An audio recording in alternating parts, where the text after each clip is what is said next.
ఏమండి నన్ను కూడా పరిచయం చేయండి. చస్తావరా బుడంకాయ్. కురేష్ బాబు తొందరగా కొబ్బరికాయ కొట్టి పూజ చేయండి. ఏ ఆలస్యం అయితే రాహుకాలం వస్తుందా? ఏకంగా యమగండ వచ్చేస్తుందండి. ఆ శంకర్ వచ్చేస్తాడు. వీడెవడు? నేను శివారెడ్డి పార్ట్నర్ని. నా కొత్త పనోడు సిటీ నుంచి వచ్చినాడు. కురేష్ బాబు ఆ టెంకాయ తీసుకోండి. పంతులు మంత్రాలు చదువు. అలాగేనయ్యా. ఓం యాపల నిర్యాపల పుష్పాయాస్త పుష్పినీ బృహస్పతి ప్రసూతాముంచంతం మహాసః. ఓం గణానాం త్వా గణపతిం వామహే కవిం కవీనా సహస్రవస్తం జ్యేష్ఠరాజం బ్రహ్మణాం.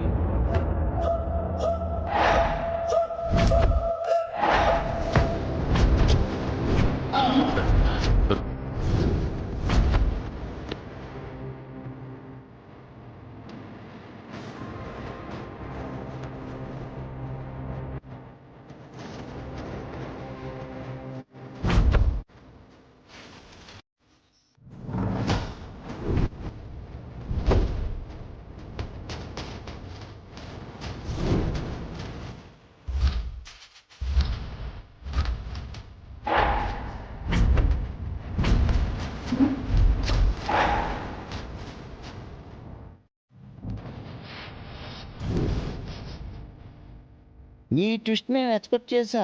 విలన్ భూమి పూజ చేస్తుంటే హీరో ఎంట్రీ ఇవ్వటం ఎన్ని సినిమాల్లో చూడలేదు.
నేను ముందే చెప్పాను కదండి శంకర్ వచ్చేస్తాడని.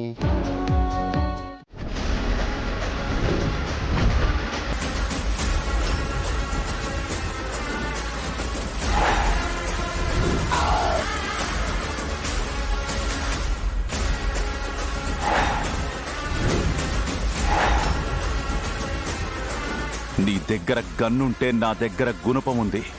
గుండెల్లో దించానంటే. ఆదిశంకర్ రెడ్డి గారు ఆపండి. ఆదిశంకర్ రెడ్డి గారు ఏంటిది? ముందా గుణపొందించండి.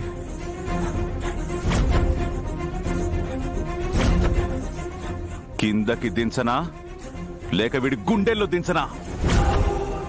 కిందకి దించండి. కురేషి గారు మీరు కూడా గను దించండి. గొడవద్దు. గొడవ చేస్తుంది నేను కాదేస్తాయి ఈ ఆదిశంకర్ రెడ్డి. ఫ్యాక్టరీ కట్టడానికి నేను ఇక్కడ భూమి పూజ చేస్తుంటే తను చాపుతున్నాడు. మీరు ఇక్కడ ఫ్యాక్టరీ కడుతున్నారా? ఎందుకు కట్టకూడదు? నా దగ్గర అన్ని పర్మిషన్స్ ఉన్నాయి.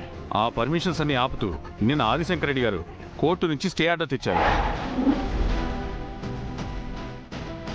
లాయర్ గారు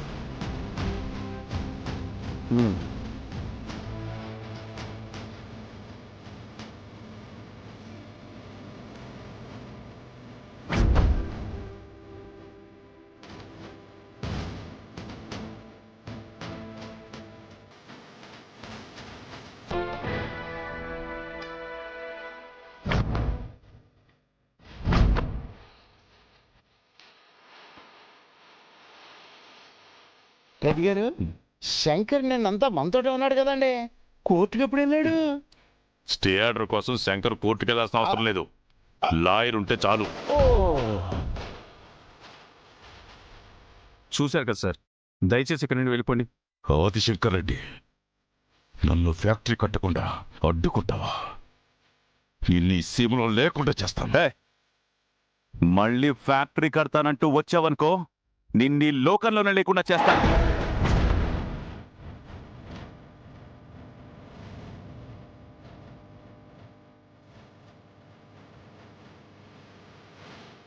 ఆదిశంకర్ రెడ్డి గారు, మీరు కూడా వెళ్ళిపోండి. వెళ్తాను. ఏంది శివారెడ్డి, ఈ సీమవాడి వయ్యుండి ఈ సీమకే ద్రోహం చేస్తావా? పంటలు పండాల్సిన ఈ నేలలో ఫ్యాక్టరీలు కట్టి పొగ్గొట్టాలు పెడతావా? అదిగా శంకర్ రెడ్డి, ఆ ఫ్యాక్టరీ పెడితే మన వాళ్ళు 10 మందికి ఉద్యోగాలు వస్తాయి కదా. ఫ్యాక్టరీ కడితే 10 మందికి ఉద్యోగాలు వస్తాయేమో, కానీ దాని వల్ల వచ్చే పొల్యూషన్ వల్ల 100 మంది ప్రాణాలు పోతాయి. పాపు ఎవరి మీద గొప్ప మా మీద చూపిస్తావేందయ్యా? మనం కూర్చుని మాట్లాడుకుందాం. కొంచెం శాంతించవయ్యా, కొంచెం శాంతించవయ్యా బాబు. ఆపు. ఎక్కడ సిటీలో ఉన్న ఆదిశంకర్ రెడ్డిని సీమకి తీసుకొచ్చారు, కాల్చి పరేస్తా. అలా చెప్పు బాబు. గూట్లో ఉన్న గుండ్రాయిని తీసుకొచ్చి గుండెల మీద పెట్టుకున్నాడు ఈయన. ఏయ్, ఆపురా. కురిసి బాబు, ఈ మాటలకేం గానీ నువ్వు శాంతించు. మనం మాట్లాడుకుందాం చెప్తున్నాను కదా. వామ్మో వామ్మో, కురేష్ అంటే ఏదో కామెడీ పీస్ అనుకున్నాను. ఎంత క్రూయల్ గా ఉన్నాడేంటి వీడు? నేను కష్టపడి అన్ని పర్మిషన్స్ తీసుకొస్తే ఆదిశంకర్ రెడ్డి స్టే తీసుకొచ్చాడు. కురిసి బాబు కంగారు పడుకో. ఆదిశంకర్ రెడ్డి స్టే తీసుకొస్తే దాన్ని వెనక్కి తీసుకోవడానికి ఏదైనా ఉపాయం ఆలోచిద్దాం. అవునండి, ఎలాంటి అపాయాన్ని ఉపాయంతో జయించవచ్చు. ఏ శివారెడ్డి, వీడిని ఇక్కడికి ఎందుకు తీసుకొచ్చావు? వీడు చూడడానికి పొట్టిగా ఉన్నా చాలా గట్టోడు కురేష్ బాబు. వీడి పొట్ట నిండా ఉపాయాలే.